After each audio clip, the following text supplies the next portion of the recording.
Welcome to the J. Scott Outdoors podcast. Daniel is snickering because I've already botched the opening intro. Daniel is with Burnt Timber Outfitters out of Heber, Arizona. Daniel's been on the podcast a bunch before. Him and his partner Mike Hancock run Burnt Timber Outfitters. And they've just coming off a awesome mule deer season and had some good success on the elk. Daniel, I'm anxious to talk to you today. How you doing? Doing good, man. You? Good. I don't care what I called your guide service in the intro, right? Doesn't matter. Trust me, we've been called worse.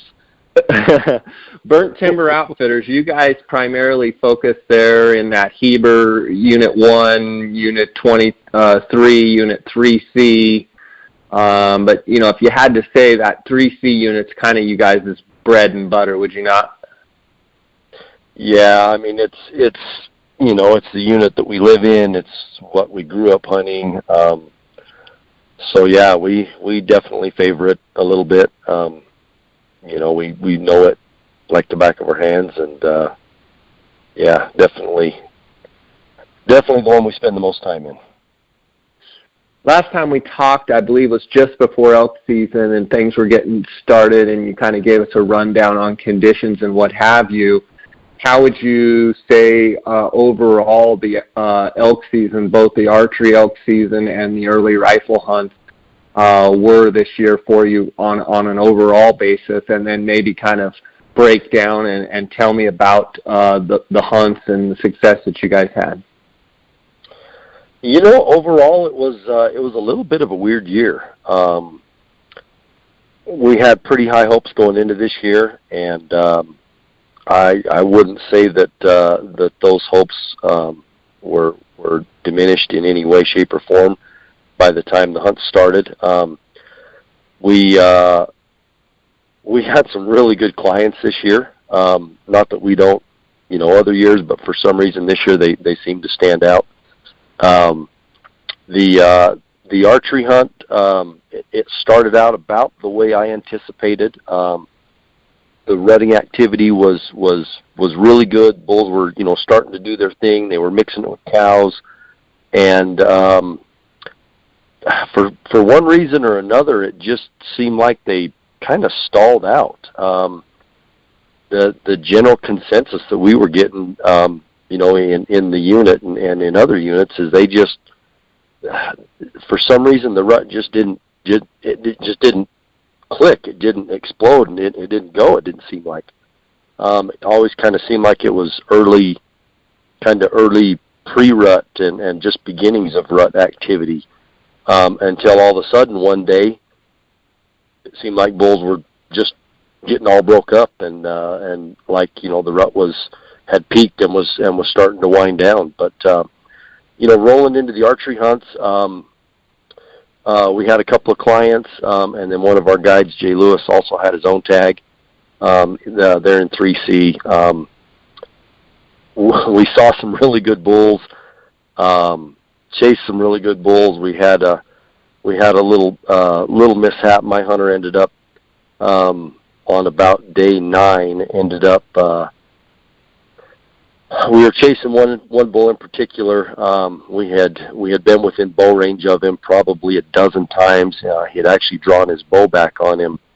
I think we were on drawback number 10 or 11 and not having released an arrow, just for one reason or another, just too thick, just didn't feel comfortable with the shot, you know, just didn't quite get the shot. The shot didn't present itself, whatever the case was.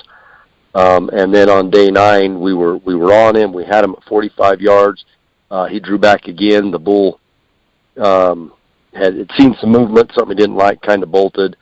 We stayed with him, and the cow walks out at 42 yards, and another bull steps out behind him. And I mentioned to him twice that it wasn't him. That wasn't the bull that we were wanting to shoot, and he asked me the distance. I ranged him and told him 35 yards, and whack, he shoots this bull, and off he goes. And just a little bit of, you know, he didn't hear me. He didn't look at the antlers. Fortunately, miscommunication, kind of. Yeah, fortunately, he was caught up in the moment. It was all, getting ready to come together, and it ended up being the wrong bull, but not very often does that tend to play out for the better, which it actually did in this case. The hunter's name was Chad. In fact, I believe you've had some communications with him. The bull that he ended up killing was just a solid 355 6-point. Not the bull that we were chasing, but if you're going to screw up and shoot a bull, that's a pretty good screw up in my book. So he was pretty happy with it, and we had another archery client that he was on some great bulls. He wanted to kill a big bull, and just for one reason or another, had too many branches in the way, couldn't get a shot at 32 yards. Ended up missing a really good bull at 40. I think it was 48 yards. We were right there in them. The last day of the hunt, we had two different 330 bulls right there within bow range, and I asked him, hey, do you want to shoot one of these bulls? And he said, nope, I'm going big, or I'm going home. And we were on a big bull, and just the way that it all worked out. He got Jay Scott disease. Yes, he did.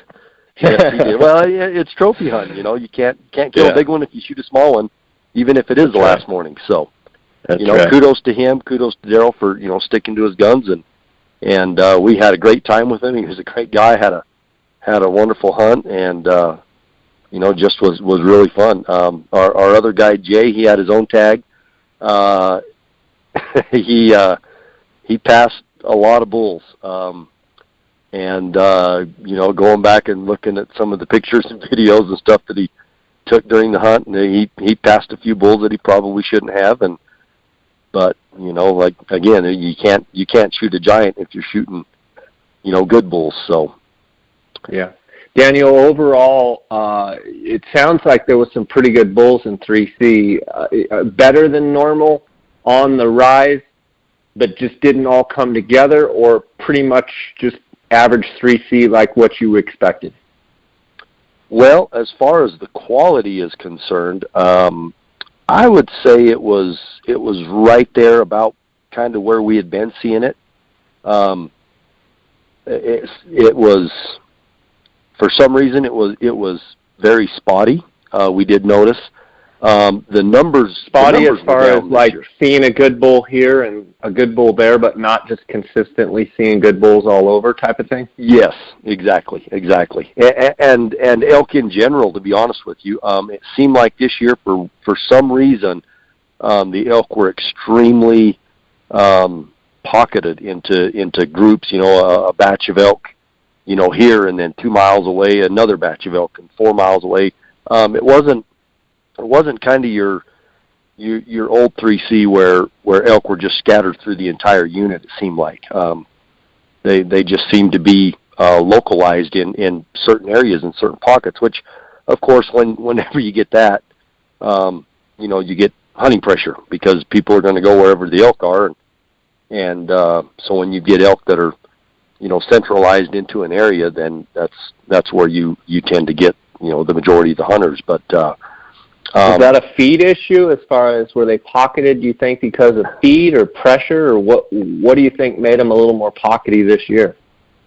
I don't think it was feed. We had fairly good moisture throughout the unit. Early on it did kind of dry up towards the middle to end of August and into the archery hunt. I don't think feed was the issue. I did talk to one of the game and fish managers there in Pine Top after they had done their survey in 3C, and their survey came back quite a bit lower than they were expecting as far as total number of elk that they surveyed. So maybe more elk stuck down on the res, you think? It could have been. Maybe the cows didn't come across. Bulls, stayed back on the res. To be honest with you, I'm not 100% sure. Just for some reason they were spotty. Little, some here, some there. Not not kind of that old 3C in previous years where you could almost just go down any road and stop and get out and listen and hear bugles and go. So I'm not exactly sure why, but that definitely was kind of what we saw this year. Okay, and then what day was that where all of a sudden within the rut, it was a little bit weird, lackluster type of, spotty rut, rutting activity, and then all of a sudden, boom, antlers were starting to break. Do you remember kind of what day that was, or in how many days into the hunt, or what have you? What stage they just all of a sudden started breaking up? It was the second week of the archery hunt. That kind of the last 4 days of that archery hunt is when we really started to see it. Monday, Tuesday. So I guess that would have been somewhere close to the 24th, 25th, 26th. Right in there, all of a sudden we started noticing, especially our bigger bulls, the ones that we were targeting and chasing. Bull was missing his G5 on one side, another bull had a broken eye guard. Another bull had, half a G4 missing. And then, of course, it really magnified itself, and we really saw that when we went down to 23 north on the early rifle hunt, where, everything we saw was broke. They just, for some reason, every year you get bulls that start to break up and you get broken points, but boy, it was the worst that I've ever seen down in 23 this year during the early rifle hunt. And I had a couple of friends and acquaintances that had 23 archery tags, and they said it was about that same time, about that second weekend of the archery hunt, they started seeing it pretty bad down there, where bulls were starting to get broke up and missing multiple points and beams and entire horns and stuff like that. So. Well, that's always, when you're doing those early rifle hunts, that's always the challenge. And, one of the things, like last year, I believe the archery hunt started on the 9th. This year it started on the 15th. And those early rifle or muzzleloader hunts usually start the day after the archery hunt ends. And I think that, from an archer standpoint, like that 5 or 6, 7 days makes a huge difference as far as bugling and activity and such. On the flip side of that, those early rifle hunters, it just seems as though, yes, they're still bugling their guts out, but what is always a problem on those hunts, and I've actually taken quite a bit of flack for kind of talking about it, and guys going, oh, you think the early rifle hunts stink, and it's like, no, I'm a realist, and I've been on so many of those early rifle hunts, and they get broke up really bad, and I've heard other people talk about this year, the early rifle hunts, the bulls were already broken, and I think that's just a date issue, and I do too. With those dates bumping back. Yeah. Yeah. And I've told a lot of guys this. Of course, I'm an archery hunter. I enjoy archery hunting. I love to archery hunt. But people ask me, well, would you rather have an archery tag or an early rifle tag? And, every day of the week and twice on Sunday, I would rather take an archery tag for numerous reasons. Number one, it's a 2-week season. Number two, you get first crack at those elk. You're the first person to start hunting them. And number three, you don't have to fight the broken antlers, until the last couple of days of the archery hunt. So, right. In my opinion, the archery hunt is better. Now people that don't archery hunt and all they do is hunt with a rifle, they might think that that's ludicrous. But anybody that hunts with a bow, I'm sure would agree with us. Yeah, for sure. And then down there on that 23 early rifle hunt, you were hunting with Brian Remza, who's been on the podcast, and his wife Nicole, and you guys went all the way down to the wire, I believe, on the last day, and then ended up shooting that bull that's just awesome looking. I call them flames bull. I've seen several in 3C and in 23 like it, where they just totally web out and kind of flame out in the back, and what a neat bull, huh? Yeah, that was a fun hunt. I mean, we had there's of course Brian and his wife. There was myself and my other guy Jay Lewis. We had Pyburn down there with us, your nephew. So we had a great group of guys down there. And boy, we pounded that unit pretty hard. I think between Jay and myself in the 7 days that we were down there, we looked at over, I think the last number we were at was 108. I think we looked at 108 bulls in 7 days, and of those 108 bulls, I think it was 16 of them were completely intact.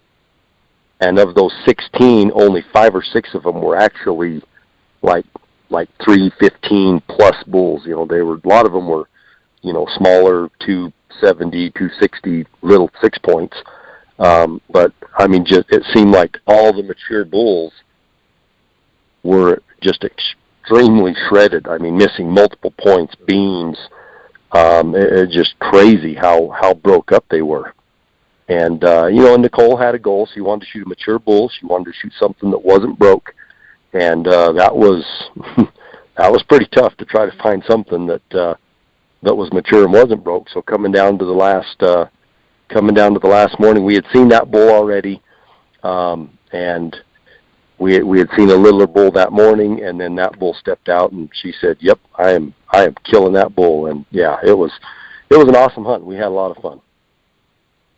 That's great, buddy. I want to shift gears and talk about the mule deer season that you guys just came off of. Before we get to that, I just want to real fast thank the sponsors of this podcast. I want to thank Go Hunt Insider. They're the title sponsor of this podcast. And you can actually get a 30-day free trial of GoHunt.com where you can go on and check all your draw odds, harvest statistics, look at all the units, all the animals in the western states, and kind of do a bunch of research and figure out what units are best suited for you. You just go to gohunt.com/JScott and follow the prompts, and that gets you a 30-day free trial. I also want to thank KUIU Ultralight Hunting, and I want to remind you guys that the KUIU mobile showroom, the World Tour, is about over. They're in Los Angeles, California today, the 2nd, 3rd, and 4th of November. And then they're finishing up the World Tour in Reno, Nevada, November 9th, 10th, and 11th. And you can go to the mobile showroom and try on every piece of gear that KUIU makes, and they have every size, every piece of gear, backpacks, all of the boots, all of the sleeping bags, tents, etc. You can check it all out.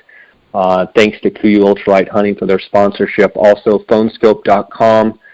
They make adapters where you can be taking photos and videos immediately with your cell phone, with your iPhone or your Android, and they can match it to any binocular or any spotting scope. If you use the JScott16 promo code, you're going to get a 10% discount there at phonescope.com. I want to thank Cheston Davis for that. For his sponsorship. Also, Cody Nelson, the Optics Authority at the Outdoorsman's there in Arizona, 1-800-291-8065. The Optics Authority, if you need any binoculars, tripods, anything, any hunting gear like that, they are the Optics Authority. Make sure to give Cody and his crew a call. Daniel, you guys had a heck of a season. I remember doing a podcast with you, I think last spring, talking before the application about deer hunting in your units up there by where you live.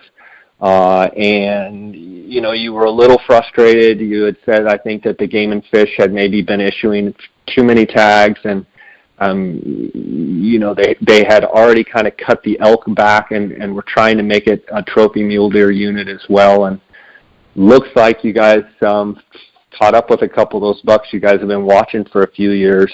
Congratulations on your success there on those great bucks. Thank you. Yeah, it's still a little surreal. You know, it's only been a couple of days, and it's still hard to fathom a little bit that. You know, some of the success that we've had here in the last week and a half. So, do you think, before you kind of tell us about the hunts, I mean, how much of it do you think is just isolated success on a couple of these bucks that you guys have known about and been watching, or has truly, you know, has it really gotten that much better, or is it pretty much the same as it's been? You guys just got fortunate on a couple of these bucks. Well, I'll tell you right now, I think we were pretty lucky. we've put in the time, we've worked hard, but sometimes it doesn't matter how hard you work. It takes a lot of luck, and we've been blessed. We've been fortunate, but we definitely do feel lucky to be able to harvest a couple of these bucks. And so I think overall, as the unit is concerned, I think that they were kind of isolated, events, so to speak. I don't think that anybody can come to 3C and expect to shoot a 200-inch deer. It's just not. It's not that type of a unit. It typically does not have those genetics. And a lot of I hear time and time again people say, "Oh, we've had tons of moisture. We've got great feed. These deer are going to be giant, or these elk are going to be giant this year." And what a lot of people fail to realize is that it's all about genetics. That it doesn't matter, how many vegetables I eat, how many vitamins I take, doesn't matter what I do. I'm never going to be 6'8". It's just the way it is. I'm 6 foot, and that's it. I'm never going to be 6'8", regardless of what I eat, vitamins I take. I mean, anything like that. And should I tell Gar to stop giving himself those shots? Just tell him Gar, he's never going to be Shaquille O'Neal. Poor Gar, he's not even here to defend himself. He's not even here, and you're whipping him. That is just not right. So what you're saying though is like genetically those deer just typically, it's not like you see 230, 240 bucks every once in a while and that it's genetically there. Like these bucks you killed are about as big as deer that you see there ever. Oh yeah, and you grew up there for 40 years. Absolutely, yeah. I mean, I can tell you right now, I can think of, and we were talking about this earlier this week. I know of personally I can think of probably 5 bucks that I personally know about or heard about that have actually broke the magical 200-inch mark out of 3C that were either killed or unfortunately poached. And unfortunately that is a factor here in 3C where it's so close to towns and civilization and so many roads. It happened. And unfortunately the majority of those 5 were exactly that. They were poached. There was the big buck killed back in 2010 by one of our guides, Spencer's sister. She killed that 214 buck back in what I kind of considered to be the prime of the unit back in 2010. And since then, I mean, there's kind of been some rumors, I saw a 200-inch deer. I'll be honest with you, Jay, that number never even crosses my mind when I'm in 3C. I mean, I've been to the Strip, I've been to 3C, I've been to other units. I have a hard time, I don't care how big the deer is, I have a hard time even getting anywhere near that number because I know that the genetics aren't here. Case in point this year. We had some great clients, great guys, fun to be with. The first day we knocked down a buck that we considered to be kind of the top end buck of the unit, which is typically around that 180 mark, a little over 180. We found a buck that we had scouted, got on him. Things didn't go right that morning. Got back in there that afternoon, and weren't quite sure where he had gone. He got bumped, and he finally gets up, starts to feed out, and one of our clients, Dave from Wisconsin, makes a great couple of shots and knocks him down, and he's a 180-inch 4-point.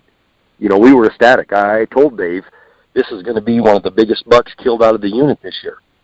Well, little did I know that 2 days later, Devin Hancock would take his 11-year-old boy Deegan into another place where we had consistently been hunting big deer, and they knocked down what we consider to be an absolute giant. They shot a 206 4-point with tickers 32 inches wide. I mean, just bucks that typically don't exist around here. You know, it was crazy. It was pretty surreal. So at this point, you guys are like, holy smokes, we've knocked it out of the park. We killed a 180 and a 206. Yeah, I mean, I couldn't believe it. I'm thinking, now this is insane. Well, the crazy thing is we had another client, Chip, who was good friends with Dave from Wisconsin. They put in together, applied together. They'd been applying for 17 years, trying to get a strip tag, and had finally realized that, hey, we're behind the 8 ball by 2 points. We're never going to get it. We're getting older. We want to do just a good quality Arizona deer hunt with our points, and got on some forums, and actually a local guy here made contact with him and said, hey, if you're just looking for a good mule deer hunt where you're going to see a lot of deer and have a potential to shoot a 180 type buck, look at 3C. So they did, and he actually referred them to us, and I'd like to thank Blake for that. And so he calls me up. We talked. We put in. I mean, we had no idea. I told them if we could kill 2 180-inch bucks, I would do backflips, and they agreed. They said they'd do backflips all the way to Wisconsin, and then as luck would have it, there was a buck that I had been watching for about the last 3 years. The first year I found him, I knew he was special. I knew he was a pretty good buck. I was thinking he was going to be in that 175 to 180 range. He was a narrow, what we considered to be narrow, a narrow 4x5. Unfortunately, because that deer hunt is right after 2 weeks of straight cow elk hunts between the junior and the general hunt, he had gotten pushed out of there. We lost him, had no idea where he went, and never did see him again. Well, the next year I went in there scouting, and to my surprise, I picked him right back up in the exact same spot, probably not 100 yards from where I had seen him the year before. And this time he was a 5x5, forked off of his G2 on the top, just a really cool buck. I knew he was quite a bit bigger than the year before. I was thinking he was going to be in that 185. If he pushed the 190 mark, it wouldn't have surprised me. So we got in there last year on opening morning. Me and my client, we didn't see him for a while. All of a sudden, some shooting started just over the ridge, and it kind of spooked some deer that ran down into where he was. Well, here he come trying to slip out the back door and came up across from us, and my client ended up shooting at him at 187 yards, and he had hit him, but we weren't quite sure where. I found about 6 drops of blood, and unfortunately, we lost him. Never did see him again. Couldn't find him. And to be honest with you, you kind of chalked him off as like he was. You lost him and he was dead somewhere. I kind of thought he was coyote bait. I'm not going to lie. I thought the coyotes were going to get him. I wasn't sure where the hit was. I just couldn't tell. And I had my brother-in-law go back in there a couple of times looking for him, and I mean he was gone. He just vanished. And it wasn't until about 2 weeks after the rifle deer hunt had ended, I got a wild hair to go back in there. I went in there and I started glassing, and to my surprise, I picked him up. And he didn't act hurt. He didn't look hurt. I couldn't see a scar, a bullet hole, blood, anything. But he appeared to be fine. And so that was comforting to me. I mean, that was a kind of a relief to me to see that he was still alive and he had made it through the hunt and appeared to be fine. So, of course, going into this year, my number one priority was to try to find that buck, because I knew he was big. I didn't have any clue how big he was. I'm not even going to lie. So this year, I went in there, and the very first time I went in there, which was about 2.5 weeks before the elk hunt, the deer hunt started, I glassed him up. Literally in the exact same place where he had been the last 2 years. I mean, within 200 yards every time. And I knew he was a lot heavier. I knew he was a little bit longer, but just impressive. Just kind of blew me away at how impressive he was. I did get some phone scope video of him. Unfortunately, it was into the sun, so it kind of washed everything out, washed out his mass, some of his length. And I showed a few people some of the video on my phone, and everybody kind of looked at it and went, yeah, that's a nice buck, yeah, and kind of just dismissed it because the video was so bad. And I had sent a picture, Ken took a screenshot of it, sent it to Chip, and I told him, hey, just so you know, this is the deer that we're going to be hunting. And so he was kind of ready for that. Well, this year came opening morning. We were in there glassing for him. Didn't see him. Day 2, glassed for him. Didn't see him. And on the morning of day 3, there was kind of a little bit of commotion in there, and I happened to glass over into a little different area, and I saw a couple small bucks, and all of a sudden he steps out, and there he is. So I let Chip look at him. Chip looked at him for a good 30 seconds before he walked into a big giant thicket of junipers to what we assumed to bed for the day. So we were actually planning on sitting on him all day, but then Devin called with their news that Deegan had just shot a giant buck that they assumed was going to be in that mid to upper 90s. So we run back to Heber, we meet them, we take care of the buck, we grab a quick bite to eat, and we run back out and we sit on this buck that I had nicknamed High Five for the rest of the day from about 12:30 until it started to get dark. And during that time, we had actually heard a couple of gunshots, but they sounded to be fairly distant. They didn't sound to be very close to us, so we kind of dismissed them as, oh no, that's just somebody else shooting a deer, no big deal. Well, shortly before dark, a couple of the bucks that were with High Five ended up getting up and start feeding. So we worked down within 300 yards of them, and we're waiting for him to step out, and it ends up getting dark on us, and he never did step out. In fact, the bucks kind of fed over a little finger and into a little tiny cut, and so we just backed out, hoping that they would be there that morning. So the morning of day 4, we roll in there, we get up on our little hill to glass, and within 30 seconds we pick up bucks. So we get the scopes out, we put them on him, and sure enough, there he is. He's feeding right in this bottom, perfect place to put a stock on him. So Chip and I, we grab rangefinder, guns, tripod, and off we go. And we slipped down within 240 yards, set up on a couple of the other bucks that were with him, waiting for him to kind of come out from behind some trees. He steps out, starts feeding, quartering away, and Chip made a great shot. I mean, just one shot right behind the shoulder, and just dropped him. And it like I said, it was surreal. It was, it was kind of a 3-year quest. All came to an end right there Monday morning. And it wasn't until we got up to the buck and realized that there was a bullet hole through the base of his right antler that somebody else had shot at him. Well, now we know that Sunday night, the 2 gunshots that we did hear was actually another local guide and friend of ours, Shane Corey. His hunter and him had actually glassed the buck up on Sunday evening and shot at him and actually shot him through the back of the horn. Oh my God! So it's kind of crazy how the whole thing kind of transpired in the whole chain of events.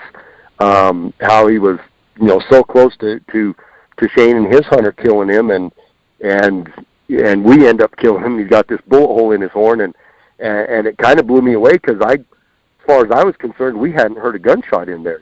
Nothing sounded like it was even that close. In the general vicinity to have a bullet hole in the horn, but it was just crazy. Just definitely a hunt I will never forget. And of course, then to walk up on him and to see the mass and the length and everything, I had no idea that buck was as big as he was.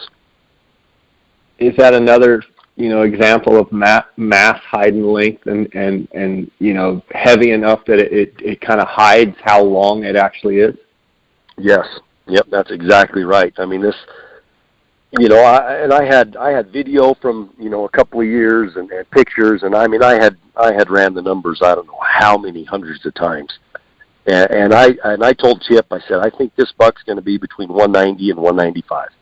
You know, like I said, I can't, even if I thought, I couldn't even throw out the 200-inch number because of our genetics here. So, well, but when we walked up to him and we're looking at him, and I mean, he's got 27-inch main beams, and he's got 20-inch G2s and 12-inch G3s, and 7-inch extras on the top of his G2, extra forks on the top of his G2, and a, you know, 8-inch average G4s and 20 inches of mass. I mean, it just started adding up, and we're adding, and next thing we know, he's sitting at 214, and I mean, we're speechless. We didn't know what to say. So that's awesome. That's a great story. When you skinned them out, were you able to tell from the bullet hole from the year before? Was there any scar or anything? So we were. When we actually got up to the buck, we noticed that right along the top of his shoulder blades, right before it got to his shoulder blades, there was a void in his spine. The you know, the scapulas on the spine that stick up, there was a void there. And so when we got him back to the old skinning tree and got him caped and skinned off, we did a little examining and found out that my hunter the year before had actually shot him right above the top of the spine, right through the scapulas, and had actually separated his scapulas where they weren't connected anymore, which left that big, probably about a 3-inch wide void in the top of his shoulder. So he had a little depression right there in his spine. Did you notice, was he walking any different or anything, or was he perfectly fine? No, he was perfectly fine, which amazes me. I mean, I would have thought a shot at 187 yards through the scapulas would have probably dropped a deer. Of course, I thought the same thing, that if you shot a buck in the back of the horn, you know, with a 30 caliber rifle, it would probably drop him and stun him. But Shane has actually sent us the video and has since posted it of that shot where he hits the horn, and boy, the buck didn't even flinch. As soon as it hit, he ducked and bolted, and like nothing had happened. And you know, had that bullet hit a half-inch lower, there's a very likely chance that he would have blown the entire right antler off of that deer. So just crazy. The whole story, the history, the you know, them shooting at him, you know, 12 hours before we killed him, it's just crazy. Just an unbelievable story. So wow, that is something. Well, you are the deer whisperer. I always say that. I don't know about that, but like I said, it's better to be lucky than good. Well, that's fantastic. That's a great ending there to your deer hunts. So, I mean, you had a good elk season, a great deer season. What's next for you guys? We've still got the late elk hunts to roll around here in about a month. We're going to be kind of scattered throughout the units that we like to hunt, 1 and 3C and 23. So we're going to be gearing up for that here pretty quick. And after that, we're going to expect out of those, Daniel. Well, you know, Mike and Devin were up in Unit 1 on the early rifle hunt with a couple of clients. You know, saw a lot of elk, saw a lot of bulls. They did see some broken antlers and busted bulls, but not near what we saw in 23. So I think Unit 1 will be pretty good. 3C, we've seen some pretty good bulls during this deer hunt that, you know, hopefully will stick around. You know, a lot of them tend to pack up and head south for the winter onto the reservation. So 3C, we just, you know, that one typically we don't know until, you know, right up before the start of the hunt to see what's going to stay and what goes. I think the 23 might be a little difficult just because of the number of broken bulls, you know, broken mature bulls that we were seeing. So I think we'll have to weed through a lot of bulls to try to find some intact bulls for that late hunt down there. But we're looking forward to it. We've got some more good clients coming up, and looking forward to it. That's great. A couple follow-up questions on the 3C mule deer. I know they had, you're going to have to refresh me, but I know they had kind of changed around some of the archery hunt, some of the juniors hunt, some of the different structures. What are they actually doing with the tags as far as a trend? And do you see much of the same for 3C in the future, or is there anything positive or negative that either A, has you worried, or B, has you optimistic that maybe, more trophy bucks, or are you actually thinking that it's going to decline, or what's your thoughts on overall quality and trend of 3C mule deer? Well, right now, as far as the junior hunt, they have completely eliminated that, and that's been here for, I want to say, like the last 4 or 5 years. So right now, the archery unit is a draw. You can only acquire a tag through the draw process, and there's only 75 archery tags, which is good. And then the only other hunt they have is the end of October, just kind of our general mule deer hunt. And in that hunt, there's only 100 tags. Last I had heard from the wildlife biologist is they're managing it for an older age class of deer, and so what they do is they require the 2 front teeth to be sent in from all of the deer. They take all that data and age them and kind of see what the average age class of deer that's killed in the unit is. Based off of last year's age, average age, and their deer count from last year, they decided to keep it the same. I'm hoping that they do that again this year, that they do keep the tag numbers the same at 100 rifle tags and 75 archery. If they do that, I think we'll continue to see quality. A little interesting side note, Devin's boys, buck, Deegan's buck, I'm no scientist or animal wildlife biologist, but I can tell you that deer had a very small body, a very small foot. He had all of his mature teeth, but his teeth were in really, really good shape, a smaller head. Our best guess is that deer was probably 4.5 years old, which to be a 4.5-year-old deer and be 206, that tells me that we do have some good genetics out there. Unfortunately, we've got a lot of bad genetics too. We've got and I've talked about this in the past, we've got a 3x4 genetic, big 3 points. We saw a lot of big 3 points this year that are mature bucks that are just 3 points. A lot of big mature bucks that are just 3x4s.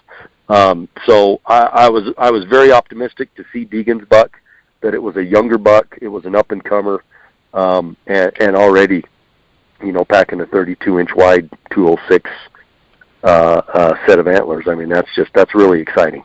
I know Chip's buck Hancocks are. Go ahead. Oh, go ahead. Say those Hancocks are tough on big stuff. Yeah, they're a bunch of killers.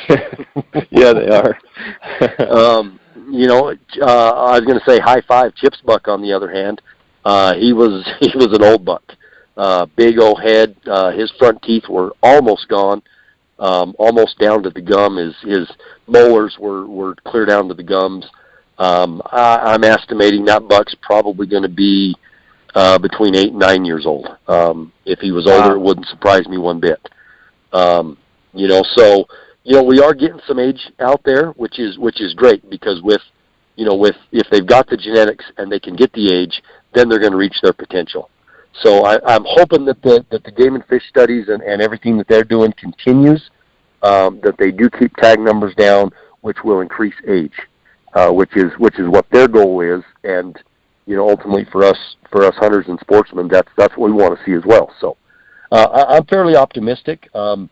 There was a couple of bucks from last year that we hunted last year that we didn't see this year, but it was extremely dry this year. I would venture to say we haven't had a measurable rain since September. during the Archery Elk Hunt, first part of September, second week of September. So it's extremely dry. Water sources were kind of a key this year on the deer hunt. Whereas the deer, I mean, if there wasn't water in the area, there was no deer in the area. I mean, you kind of had to kind of resort back to, okay, this year we're extremely dry. Here's our water sources. Here's where the deer normally are. Here's their water. So now they're going to be over here, and that kind of played into some of our success this year. So, next year, go ahead. How much with the late hunts on the brink here starting up? I believe there's some archery hunts that are going to be starting up, late archery hunts, and then with some of these late rifle hunts. How much, if it stays dry, do you think people that have those late elk tags need to really kind of focus their attention around water sources?